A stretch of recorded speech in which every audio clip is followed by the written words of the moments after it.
How you doing, Gary?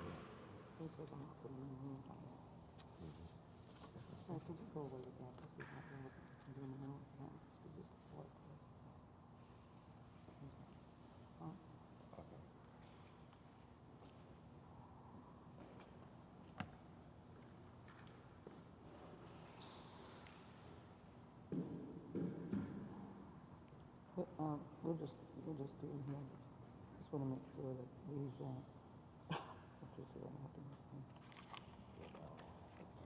your cameras are going this way, right? They're not looking,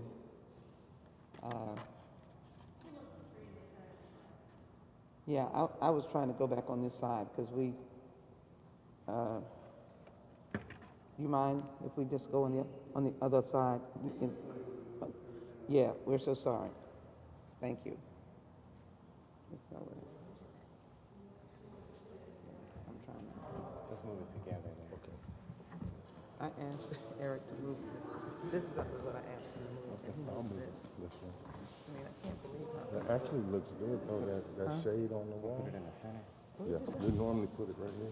I don't want them to get those two people on the wall. No, I'll somebody. They just aim it the way that they were purpose.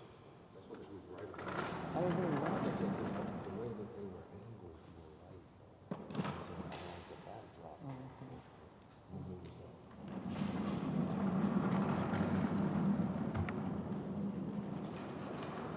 Good afternoon, everyone.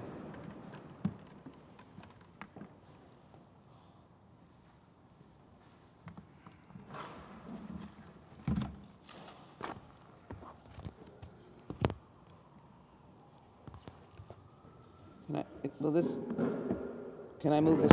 Is this okay? Can you still hear me? Can you still hear me? Okay.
Good afternoon. I'm Congresswoman Sheila Jackson Lee, and I'm here this afternoon as a senior member on the House Judiciary Committee to address the question of voter disenfranchisement and emphasize the importance of insisting on voters being able to vote their conscience and their desires. The recent actions dealing with the question of drive-thru voting will impact, if an order does come, ultimately, to stop that voting or to not count that voting, will disenfranchise tens of thousands of voters. These voters are Republicans, Democrats, Independents, new voters, senior citizens, families, and many others. And what I wanted to do today is, first of all, to applaud the Supreme Court for its nonpartisan decision, that is the Supreme Court of Texas, that has just issued an order on the petition that was submitted by Steve Hotze, Wendell Champion, Steve Toth, and Sharon Hemphill, who asked the Supreme Court to deny tens of thousands of voters to not be able to vote. Just as a bit of show and tell, this is the brief that an intervener, a citizen, a person with a family, and the opening comments indicate that I voted in every election, and this individual intervened on the state Supreme Court case to not indicate how he voted or what party he was affiliated with, but that he wanted his vote to count. That is what this message is today, because there have been many people listening, fearing that their votes won't count. I also have reached out to the House Judiciary Committee, and I've asked them to pursue the investigation dealing with Texans across the state of Texas not being enfranchised to vote or being denied the right to vote. There are many laws that we will have to address, and they are willing to look at this issue. But as they do so, I'm also respecting the federal court that tomorrow will hear this case. The important point that I want to make today is that these individuals who filed in the Texas Supreme Court kept talking about the Constitution. And I believe it is important to tell everyone who has voted that this action, this process that Harris County has used does not have any constitutional violations, because the rights in the Constitution deal with your right to vote. It does not deal with procedure and process.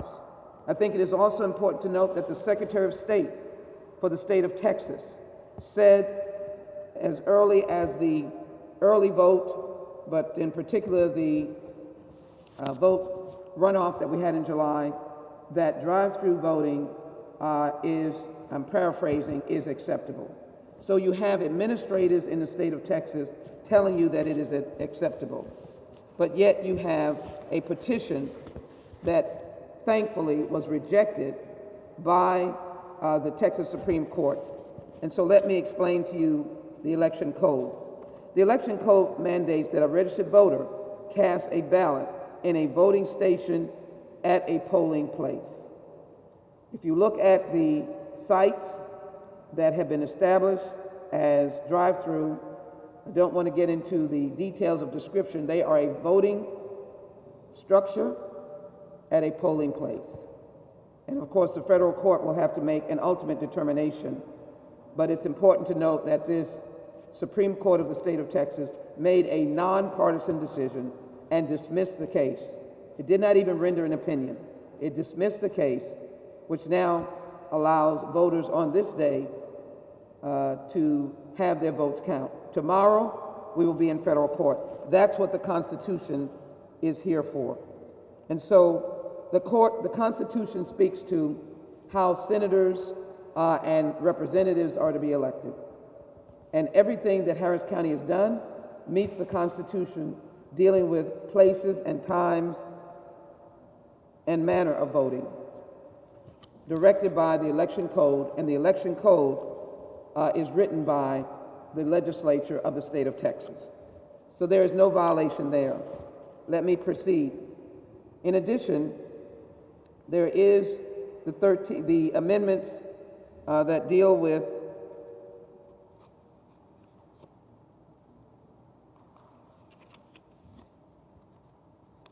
voting further.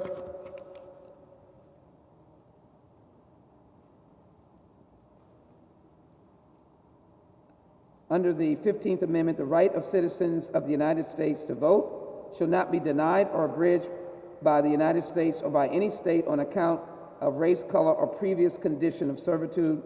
The Congress shall have power to enforce this article by appropriate legislation. That's a voting amendment. We have a further amendment that talks about no one will be required the right of citizens of the United States to vote in any primary or the election for president or vice president, and that is the amendment that is amendment number 24. For electors for president or vice president or for senator or representative shall not be denied or abridged by the United States or any state by means of failure to pay any poll tax or other tax. The Congress shall have power to enforce this article by appropriate legislation. There is nothing in the Constitution that says that you cannot vote in a drive-through voting. This is a representation, and it frightens our citizens, and I wanted to make sure that we knew that that is not the case. There's nothing that you can read here that will tell you that you cannot vote. In addition, there is a statutory law that I want to bring to your attention that deals with the, of which we are reviewing at this point.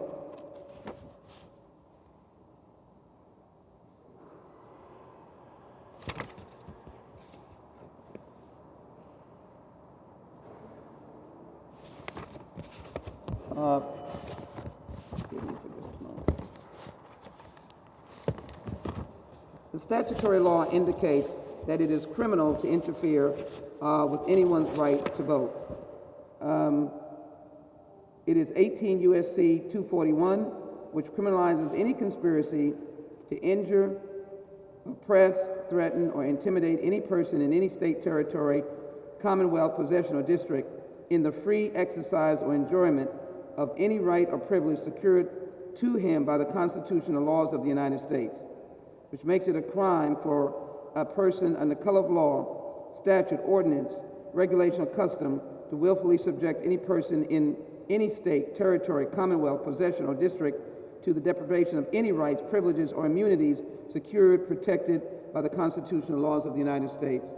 And your right to vote is protected by the laws of the United States. So I wanted to say to the voters that your votes are sacred and that challenges to voters are challenges to the American people's constitutional right to vote. Any idea that a process on how you vote is an unconstitutional act is not accurate. And as the Constitution under Amendment 10, powers not given to the federal government are left to states and local governments. These elections are left to the local authorities, and they have proceeded under current Texas election code by providing a site at a polling place. I believe that we should not continue to frighten voters, and there are tens of thousands of voters who have already voted. I applaud them, and I applaud as well the Texas Supreme Court that made, again, a nonpartisan voting protection decision to dismiss and throw out the lawsuit to not count votes. That is the stark and very intimidating decision, if it was rendered, that individual votes legally voted would not count.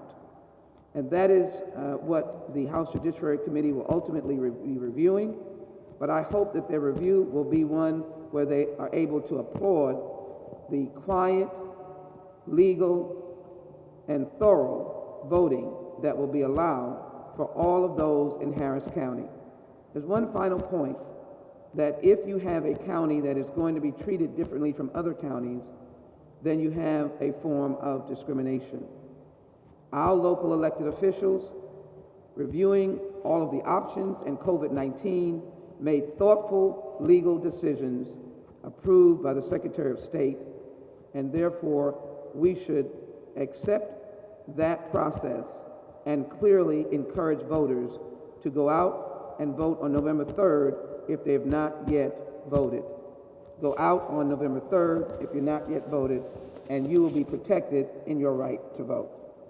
I'll take questions.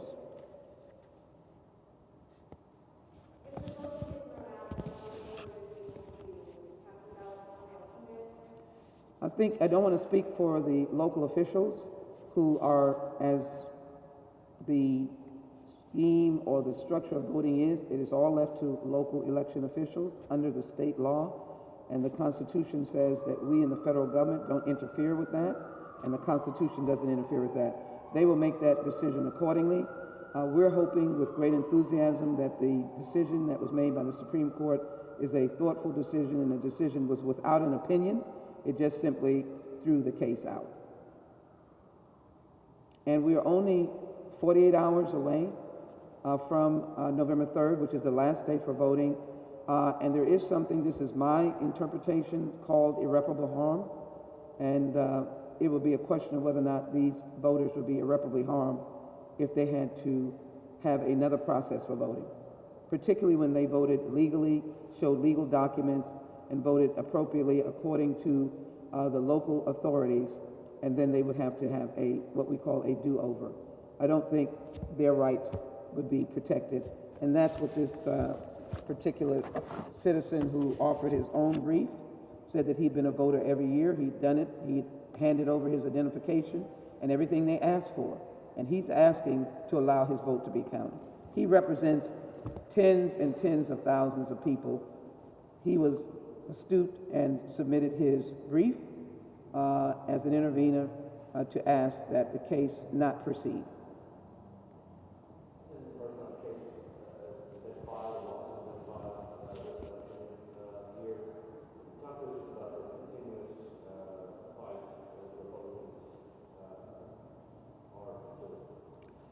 I would hope that Republicans and Democrats alike would understand that a brick thrown in the direction of one group is apt to hit someone else.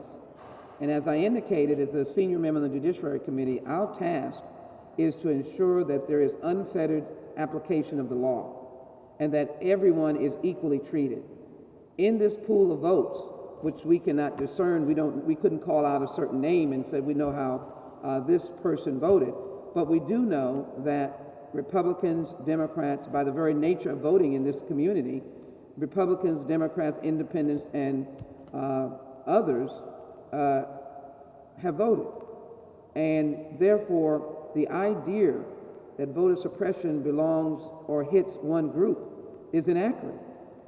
If something occurs that requires a complete reversal of the voting that occurred, then it's hitting everyone. And that, I think, speaks loudly to why these continued lawsuits don't get the ultimate result that may be desired, because everyone becomes a victim.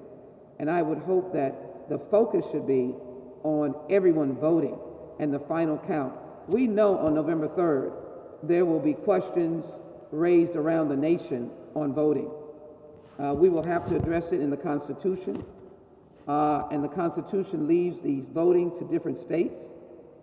We will hope that the Supreme Court, if they receive these cases of the United States, do not do and make decisions on elections by dictate, that they will look to the voting count of the American people. And so I thought it was important, because it's been said over and over again that what our local election officials are doing is unconstitutional. It is not. And again, Amendment number 10 says what is not governed by the federal government is left to the state. Those are elections. And the county is an entity of the state. And the county has made a determination of a fair election process in light of COVID-19.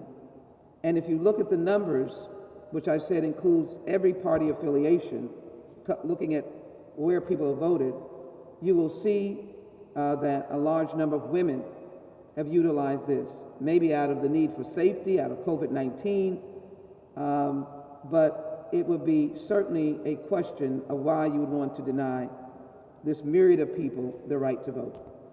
So it's a question of, do you sacrifice all voters because you have an opinion about some voters? The Constitution and the voting laws were never written to get a group of voters versus another voter. And I want our voters out there to know that. And I will fight as hard to protect a Republican vote, a Democratic vote, an independent vote, because the job of the federal government and all local and state officials in a voting process is that everyone gets the right to vote.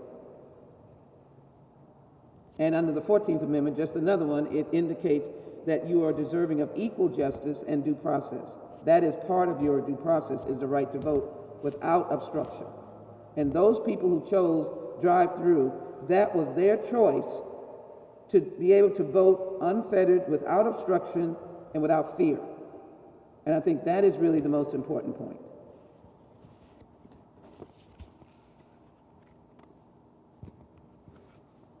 Anyone else? I wanted to make sure that I got the amendment that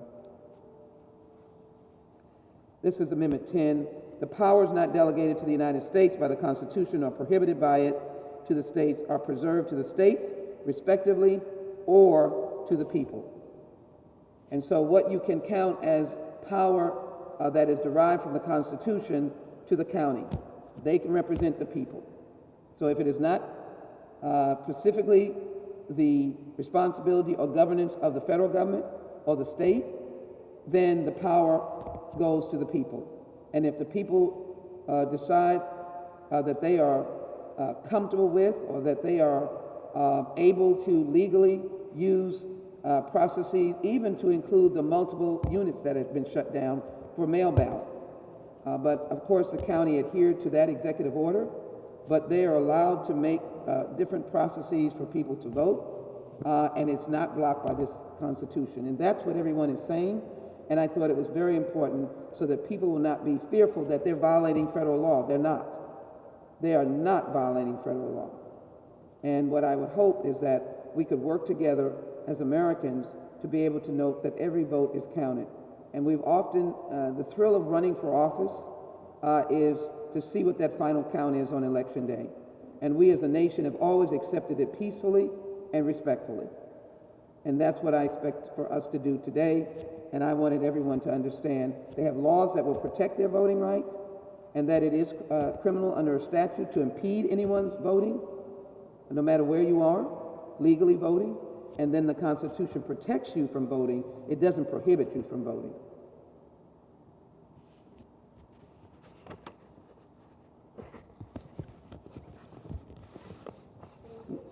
Thank you. Thank you so very much.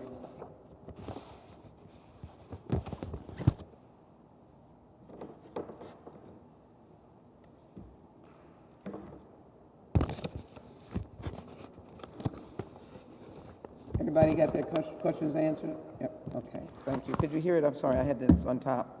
Could you hear, sir? I guess so. Thank you.